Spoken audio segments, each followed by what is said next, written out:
Hey everybody, this is Trying to Live here, and I am with my good friend TechWest. He is a friend from real life. If you don't have one of those, stop this video, go make a friend, come back, resume the video. Say hello.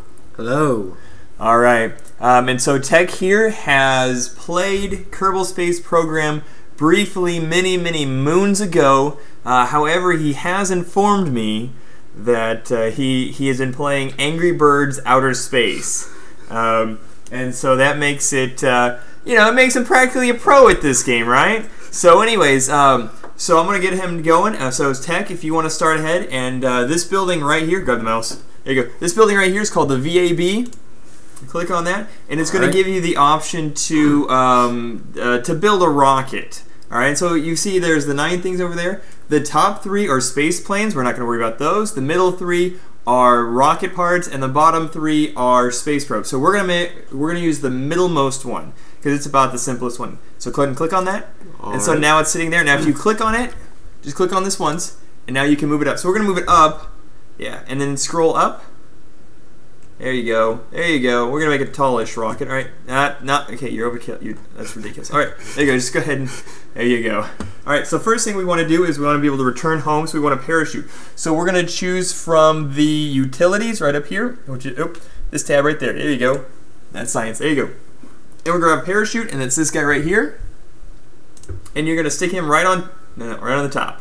So you have to scroll up a little bit. There you go. Stick him on top. Now you have a parachute. Congratulations. Alright, so we're going to need now a decoupler, which is going to be not that guy. You're going to have to hit structure, which is that crane. And we're going to use this decoupler down here. Right there. You can't tell everybody, but I'm pointing at the screen like a crazy person. Alright, now we're going to have to use control, which is right up there. Is under, or I'm sorry, under control. Yeah, there we go. And then we're going to choose this guy right here, this first one here, which is our advanced SAS. Now what that's going to do is that's going to help you control your rocket. It's like autopilot, so you're not always having to put inputs in. So you're going to say, point my rocket this way, and it'll be like, okay, we'll point the rocket this way. And you'll be happy as can be. Okay. Saves you from all that. All right, so now we're going to actually add the rocket. So we'll go ahead and choose right here, propulsion, and we are going to use this tallish rocket right here and slap that puppy right underneath. All right, and then we're going to use a fairly weak engine. Now this is going to be later on in our stage, so we're not going to need a hugely powerful engine, and that's our guy right there. So click him and put him underneath there, and so that's our starting rocket. So we're going to need another decoupler, so we'll go to structure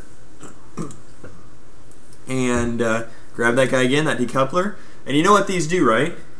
It stages a rocket, so as one burns out, it'll decouple, and then the next one will fire, so that you get the multi-stage propulsion. Very good, excellent. Because as NASA's taught us, you have to have the multi-stages. All right, so we're going to go back to that previous propulsion, and we're going to click on this guy right here again. We're going to use the same tank.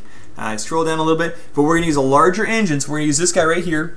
And he's handy because he's not as powerful, but he gimbals quite well. He's not as powerful as the most powerful smaller engine. What are you doing? We're not going to use that. We're not going to use that guy there. No, we're not going to decouple that way. What we're going to do is we're going to go down here, and this is called the symmetry tool. And so you click 2, click it again. There's 3, click it again. There's 4, do it again.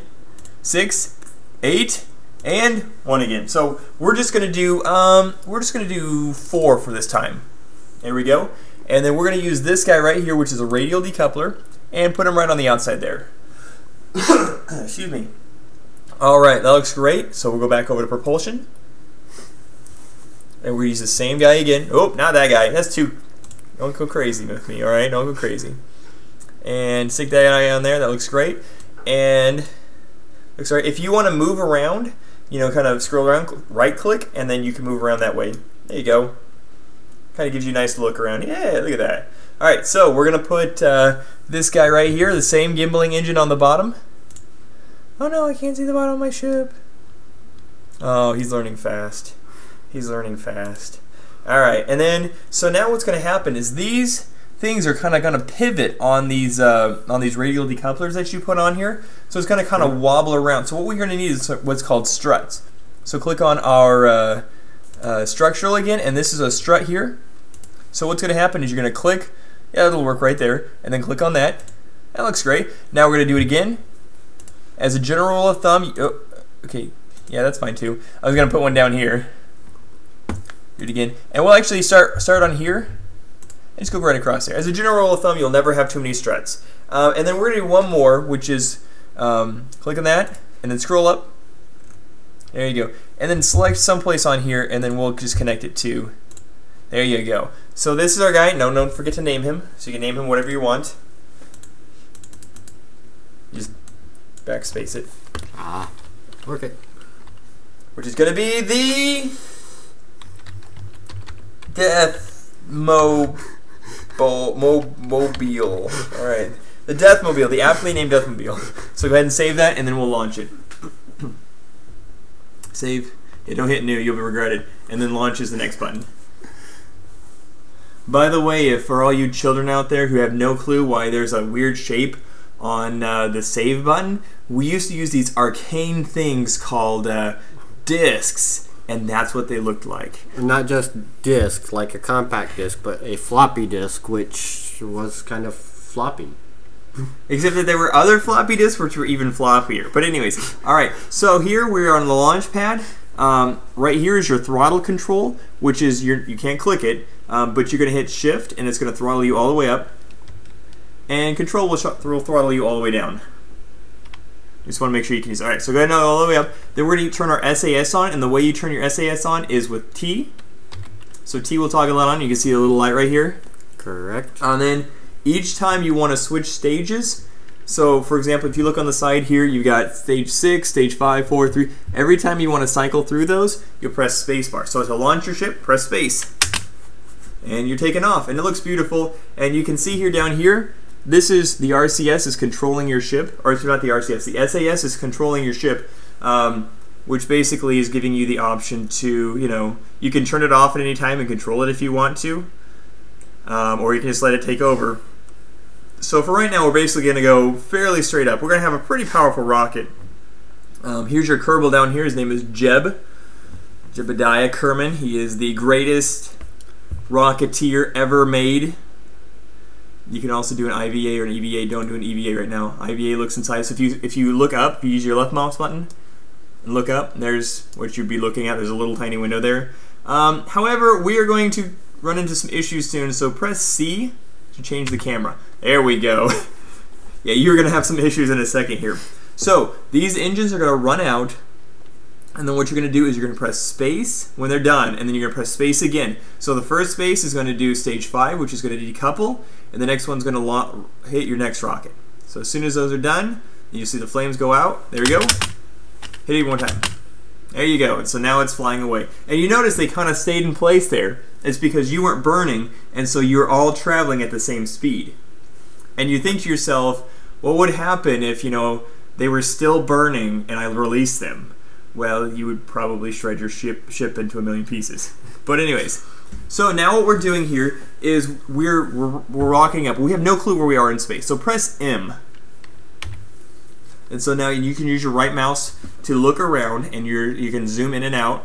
And so that right there, that's your path right there. So if you mouse over apoapsis right here, this AP, it says if you keep burning the same way you're going, you're going to be this high, this high, this high, this high. So if you stopped burning right now, you'd make it up to that height, and then you'd come back down in the ocean. So go ahead and press M. And then turn your SAS off by pressing T. And then steer your ship towards anywhere. Just steer your ship sideways. And you just do it straight. We'll keep going until you get all the way to the horizon. And then when you get there, you'll have to slow yourself down. Yeah. You can also cheat and just press T when you get there. So turn your SAS back on. Turn your SAS back on. There you go. And now you're going to switch through your orbit, or your press space twice. Hit it again. There you go. So this is going to continue burning. We may even make an orbit in this first video. We were hoping to save this for video number 2, but you're doing it in probably video number 1. So you're correcting yourself. You got a basic idea. So press M, and if you want, you can click this little arrow that's pointing down at the bottom there. There you go. And now that gives you that. So you got a nice heads up to your direction, your speed. Now you're traveling. You're traveling at 7 some odd meters per second, and you notice that number's going down. That's because you're going up. You're basically trading altitude for speed. All right, now you're going to continue to keep going, and you're not going to have to worry about anything because your apoapsis, if you mouse over that, is high enough. The atmosphere on Kerbal stops at 70 kilometers or 700 meters, and you're going to make it all the way up to 129 meters no matter what you do. 130 meters now. So you'll be out of the atmosphere. So right now, you're going to be traveling up, but now you're also trying to move sideways. So you get that orbital thing. So basically what's going to happen is you're going to keep going sideways as you fall. You understand that? You understand orbiting? Yes. Okay, so you're kind of working your way that way. Now you probably may not make it because we may not have made a proper ship. And you can see this yellow guy right here. That's the direction you're traveling. So you're burning towards this orange guy, and this yellow guy is the direction you're traveling. So you go ahead and scroll out for real quick for me, and you can see your orbit's kind of growing. You might press M, see how your fuel is doing. I wish they would show you your fuel. Now you notice this engine is taking forever to burn up all the fuel, which is totally fine because if you don't, it's more efficient. It's like a Geo Metro, if you would. What are you looking at? He's leaning close to the screen. What are you looking at? I was going to try stabilizing my speed so that I didn't increase or decrease too much in speed to maybe get further off of my fuel. If I maintain a steady speed. Yeah, but it won't matter because go back to your map view. See, you don't have a stable orbit yet. So no matter what you do, you're gonna land. You're going to go up and you're going to go down. So you've got to add. You're going to have to add 1,000 meters per second to your speed before you'll have an orbit. Okay. Basically, you have to outrun gravity, and we're not going fast enough to outrun gravity.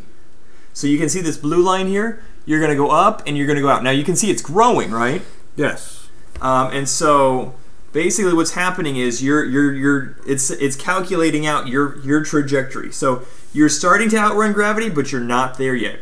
Your apoapsis is your highest, slowest point of your orbit. And then when you go fast enough, you're going to get what's called a periapsis, which is the fastest, lowest point. So you kind of constantly go higher and slower, and then lower and faster. So if you have a round orbit, so actually, go ahead and hit X real quick. And what that did is you notice your throttle just died. And so we're gonna wait until you get a little closer to your apoapsis, and we're gonna burn again. Now, while you're doing this, go ahead and press T, turn off your SAS, and then you're going to use WSAND, and you're going to point your ship at that yellow dot. And that's going to give you a little more, up is down, down is up. It's like an airplane. And then you can press T when you're over it. It'll lock you in there. It'll have to do the work to adjust. Even your SAS is governed to the laws of physics, but you're pretty close to that 2,400 meters per second. And press M and see what your fuel looks like.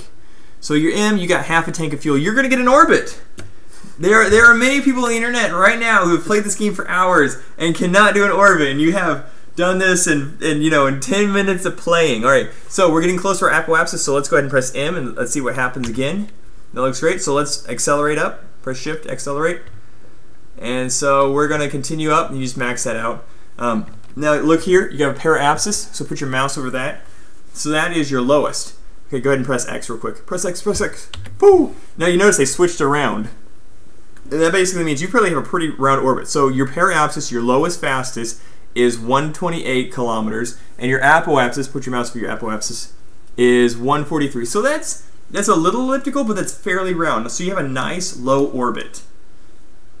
So literally, if you went away, if you quit this game, you drove all the way to your house, and I left this running, and you came all the way back, how many ever hours away you live, you would still see this here.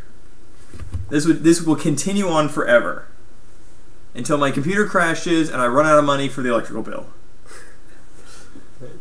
The electrical bill would probably be the faster one. Yeah, probably the electrical bill first. As my computer's running full max doing the math. All right, so that's a very basic orbit. Okay, so now what we're gonna do is we're gonna talk about how to get yourself down. Point to the ground. No, that actually you can do that, but it is the least efficient way. In fact, if you pointed to the ground and fired your rocket, you probably would not make it home. No, you would not. You would probably, if it's somewhat to real life navigation through It's space, identical to. Let me actually build a maneuver here. So this is what would happen if we pointed to the ground. Actually, we'd probably make it pointing to the ground. Where's our periapsis at? Yeah, we're low enough that it would, but it would take 375 delta v. That's delta v is how many meters per second of change you have to do. I have to change my speed by that much. Oops, go away, go away. So let me try to see what happens if we just say slow down. This is an orbital maneuvering thing. So with 84 meters per second of speed, I can deorbit. Yes. So it's you can do it that way, but it's significantly easier. And if you had a larger orbit, the only reason why you're able to do it now is because your orbit is pretty low. I mean, I'm actually in control of the mouse, everyone. So here is the moon, M-U-N. It actually has an umlaut above the U, so it's pronounced moon. Okay. And this is Minmus, which is another tiny moon. We're going to try to get to this moon a little later. But if you were out here, you could still orbit Kerbal, which is the planet. You could still orbit it, but you'd have to travel slower, and you'd still have troubles. So basically, what I'm getting at is we're going to go ahead and flip your ship around. You can't see. You have to press M if you want to see your ship. But you don't even have to look at your ship because you're not looking at this guy right here. You're looking at the nav ball. So you turn your SAS off. You flip that guy around. So that's your prograde, and that's your retrograde, and you've gone too far. Just go around again. Well, that's great. Your Kerbal is puking. You're going that way. Okay, that's prograde. That's bad. That'll make you go fast. So that'll give you an elliptical orbit. Almost there. You just do what I do.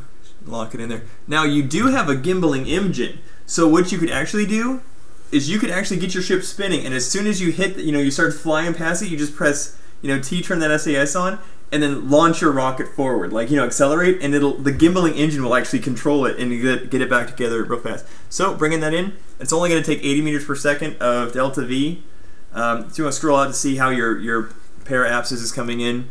Oh, your periapsis is in there. So you can actually just stop right there. You don't have to do any more. Or you could. It doesn't matter what you want to do. You press the wrong button. You press C instead of X. There you go. So that'll come in. The slower you go, the more downward you're gonna. So you're still going pretty fast. But it's kind of amazing to think you're only traveling 600 meters per second more than you are now. But it's enough. So go ahead and press M, and we're gonna cycle through our stages. We're gonna dump off that stage. So that's nice separation. We're gonna activate our parachute, which doesn't work, but it'll get it ready. So then there's something called time warp that we're gonna learn about now, which is your little caret keys like you use for HTML. Forward is going to zoom, get it moving forward. So go ahead and hit that. So you see your warp speed, and so basically time is going forward faster. So you can move it up a little more. And so you're gonna see yourself. I'm gonna take control of it. There you go. You can see yourself coming in there. And now you're in the atmosphere, and it's going to basically says, since you're in the atmosphere, we have to do a lot of complex physics, so we don't want to kill Jebediah, so we're just going to slow it down. But we don't care if we kill Jebediah. Warning! We don't care. I'm in control again. Yes. Because otherwise this video will be an hour and a half long if we just wait for this. It's like, it's real, but it's also on YouTube, so we have to keep the time constraint down. So there's our parachute coming out, and you can see here's our altitude. This guy right here, I'm going to control the camera again. This guy right here is telling us how fast we're dropping. So right now we are just plummeting from the sky. I'm actually going to slow this down because otherwise that will rip the parachute off. We're landing, and we're gonna do a splashdown in the ocean, so we're gonna do it American style, not Russian style. Did you know the Russians never did? I think they've done one splashdown. Every other one they landed on dry ground. Did you know that? Do you know why most of the Russian rockets never splashed down in the water? Why? Because none of them floated. Because a couple of them were not even airtight. Were they just like wear spacesuits the the whole time? They wore their spacesuit the entire mission. Dang, I didn't know that. I didn't know that. But did you know that one cosmonaut got killed because it landed on a hill and it rolled down the hill and killed him? I did not know that. I do also know that we almost did not make it to the moon because the capsule that they used did not float. They ran into some issues. Really? And it sank when they used the model Uh-huh. at NASA in the swimming pool. They had issues with the fact that when it sat in the water level actually sat about 3/4 way up to the door, and they could not open the door. Oh. So they had to reduce a bunch of weight from the capsule, Didn't they? which meant that Didn't they lost. have like a hoop of inflatables? That on was it? not till the later Apollo missions. Gotcha. The earliest missions did not have the inflatable rings on the Gotcha. capsule. So what did they have to take out? They actually took out some of the life support systems and some of the other command systems, and that is one of the reasons why one of the Apollo missions had so many issues, because they didn't have the additional computers and everything that they needed to monitor everything. If they would have had those, they would have been able to monitor the tanks that ended up exploding. That was 13. That was Yes. 13, yeah. But Tom Hanks saved the day. If only Tom Hanks was there, maybe he could have, but he was not there, so sorry. Oh, okay. At least whoever saved the day. But anyways, a couple things I want to show here real quick. You look at this meters per second. Now I notice this is surface and not orbit. When you get closer to the ground, it says surface. 12 meters per second and below is generally considered safe. So this will be important when we do a moon landing next up. Because if you start coming down, you start doing your landing, and you're going like 14 meters per second, that's in the danger zone. You might survive, but you know it's very likely you're going to blow the thing up, and this is going to take forever. It's a good thing we had interesting things to talk about for Apollo. Did you know that one of the Apollo missions, the one of the engines died on the way up? I don't remember which one. No, I did not. Yep, one of the Saturn V engines died. 3,600 meters. Oh, we're only going about 3, 2. I don't know what it is. I can't do the conversion in my brain. 8K per hour is 5 miles an hour. All right. You know this will be on YouTube. If you're wrong, they will tell you. Oh, no, it's not like if you are wrong by a large amount, they will tell you. No. This is YouTube. If you are off by 0.00001 infinitive zeros and there's a 1 at the end, they will let you know, and they will call you mean things like dumb. All right. Hey, this has been TechWest and Try Dying to Live. We will see you guys next time.